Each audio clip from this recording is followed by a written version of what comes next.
नागपूर जिल्ह्यातील कामठी शहरातून एक धक्कादायक आणि संतापजनक घटना समोर आली आहे. अवघ्या 17 वर्षाच्या तरुणाची निर्घृण हत्या आणि त्याच्या मित्रावर जीवघेणा हल्ला करण्यात आला.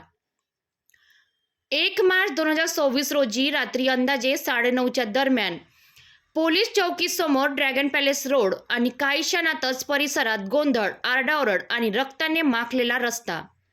मृतक अरमान शौकत अली, वय 17 वर्ष, राहणार कमसरी बाजार, कामठी व त्याचा मित्र मोहित दीपक दहाट हा धारदार शस्त्राने झालेल्या हल्ल्यात गंभीर जखमी झाला.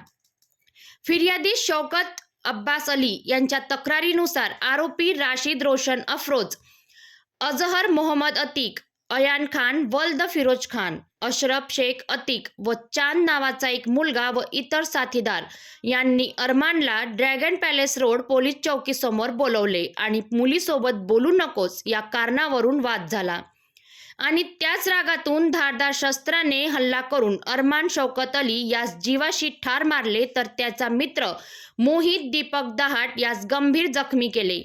नवीन पोलीस ठाण्यात BNS अंतर्गत गंभीर कलमांखाली गुन्हा दाखल करण्यात आला असून 4 आरोपींना कामठी पोलिसांनी रात्रीच अटक केले, तर 5व्या आरोपींना आज सकाळी 9 वाजेच्या दरम्यान नागपूर क्राईम ब्रांचतर्फे अटक करून नवीन पोलीस ठाण्याच्या ताब्यात देण्यात आले.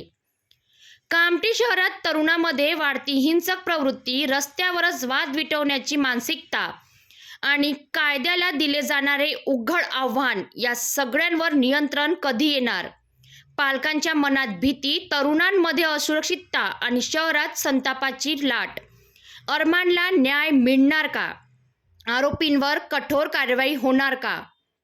जर तुम्हाला या प्रकरणाची सत्य जाणून घ्यायची असेल तर पब्लिक टू PM न्यूज 24 पाहत रहा.